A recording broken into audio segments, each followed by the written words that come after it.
Right, so I thought I'd talk to you today about social media and sort of how you can integrate into your business and how you can grow your business from social media.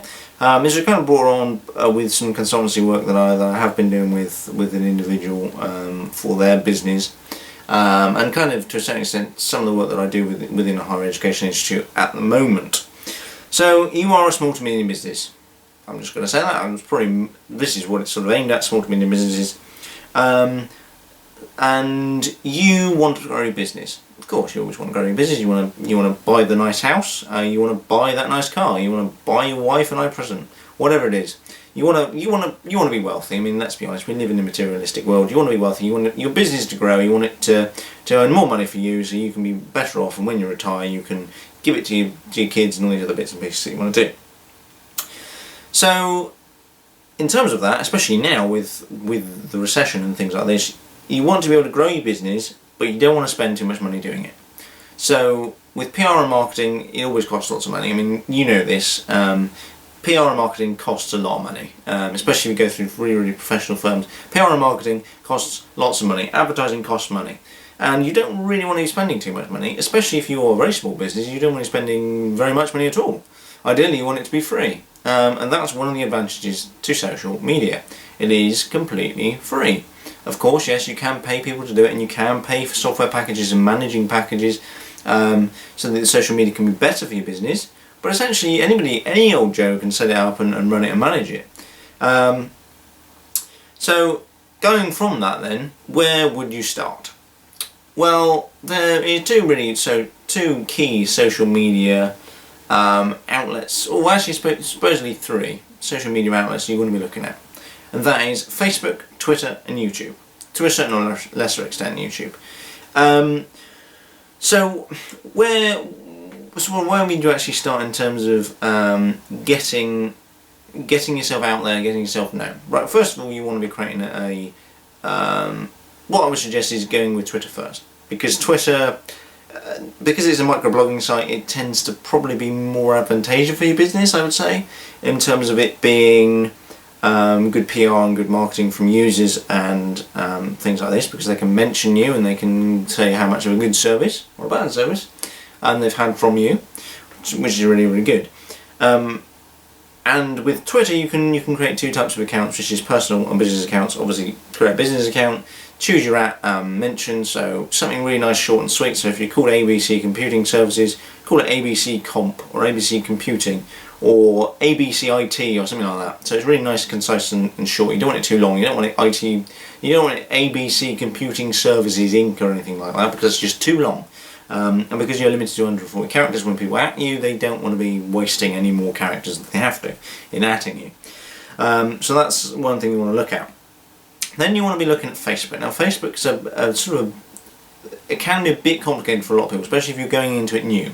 I would sort of, before you go fully into it, I would look into it and look at some forums and look at a few different bits before you fully go in and chuck yourself into the deep end, because Facebook can be a pain and it can be difficult to understand sometimes. So Facebook, there are two types of things you can create on Facebook, really. I mean, you've got your own personal account, which I would suggest, if you've got a personal account, that you make sure that you set up your privacy settings so that nobody else can see it, or you make sure that that account is professional, so you're not posting anything about the news and causing anything that could potentially be taken the wrong way.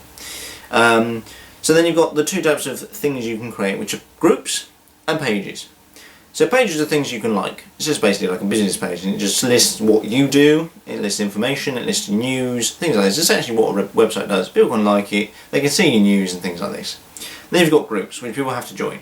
So you've got groups are like clubs, essentially, so like appreciation societies, things like this, things of this nature, and groups tend to be more specific, whereas pages are more sort of generic. So perhaps you might have a group on, well, maybe a group for your employees perhaps, or a group for your clients, and you know they have to be invited to join it, and then they can talk together, they can post things together.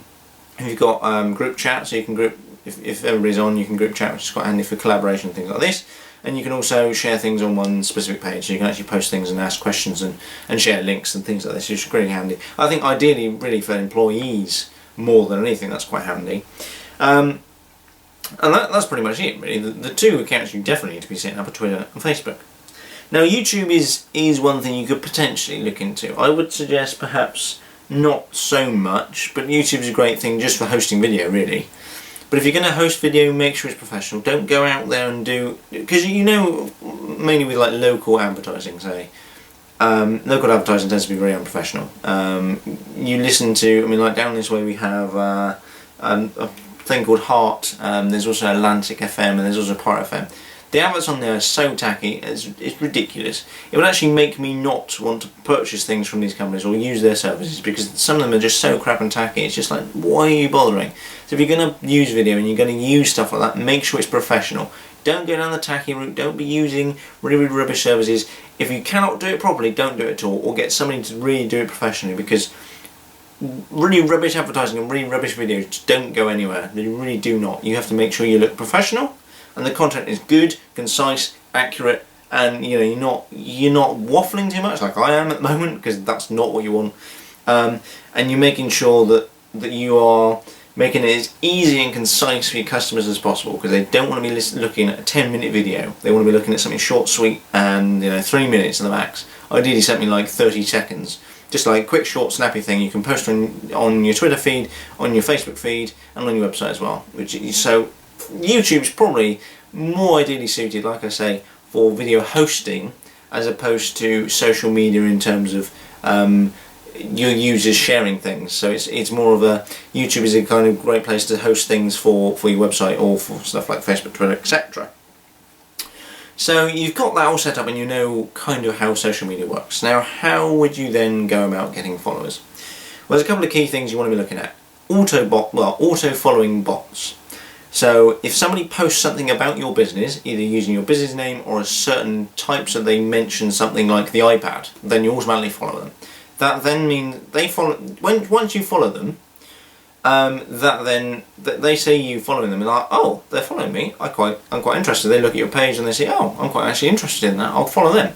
That's kind of how you do it. And of course, you can do stuff like following hashtags as well, so you can start doing that.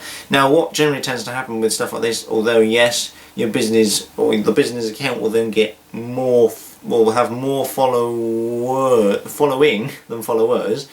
That doesn't matter, because ideally you want to get... The idea of your business is to get it out there, so get people to know about it. So you don't want to necessarily be worrying about that. Your follower to following ratio doesn't really matter in terms of business. That really is irrelevant. You want to get your business out there and known. If you start following people, that is how you get your business known, because people see that you're following them, and then they'll go and actively look out and try and seek out your business.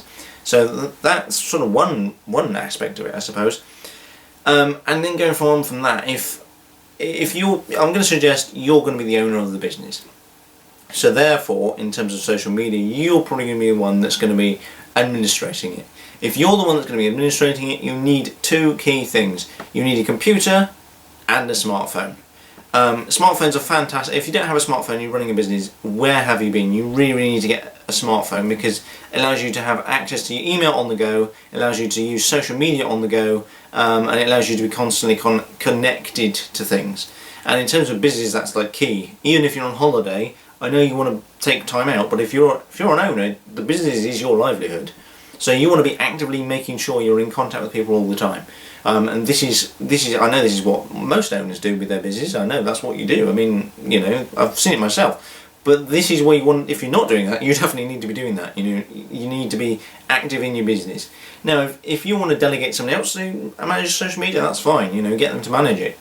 But obviously that costs more money, because that's an extra wage. You have to then pay them. £20,000 a year. You have to pay them. It's like, that's £20,000 a year. That's a lot of money, especially if you're a small to medium business. That's a lot of money. So that's sort of really where you need to go, if that makes any sense. I'm kind of waffling a bit too much here, but that's sort of really what you want to be looking at. So what happens when you gain momentum then, and you've got a lot of followers, and your business is really well known, and you've expanded a lot, and you've gained a lot of custom, and your revenue and your income's increased? Where do you go from there? Well, I would suggest probably employing somebody else to manage your social media now, or employing several people to manage social media, because there's no point in you worrying about it. You've got too much other things to worry about now. If your business has grown a lot, you don't want to be worrying about social media. Of course, you can still post stuff to social media, but you want somebody else to manage your social media accounts. Your stuff like your Twitter and your Facebook. You want somebody else to manage that because you can't be bothered with that. You've got meetings to go to. You've got clients to go and meet. You don't want to be bothering with all that.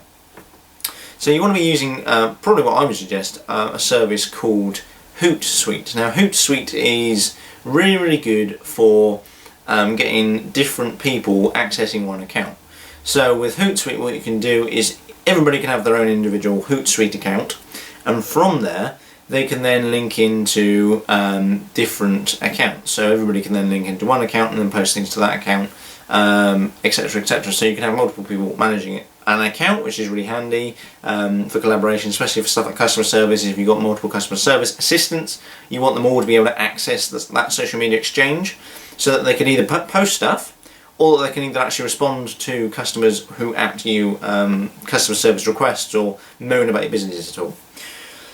And that is pretty much it. I mean, if you've gained the momentum and you're using stuff like Hootsuite and you're using collaborative tools, I would suggest you've probably made it in terms of social media, and then from there you sort of want to be, well, I suppose the ideal thing is to go international, and that's pretty much it. I mean, there's not really much more to say about social media.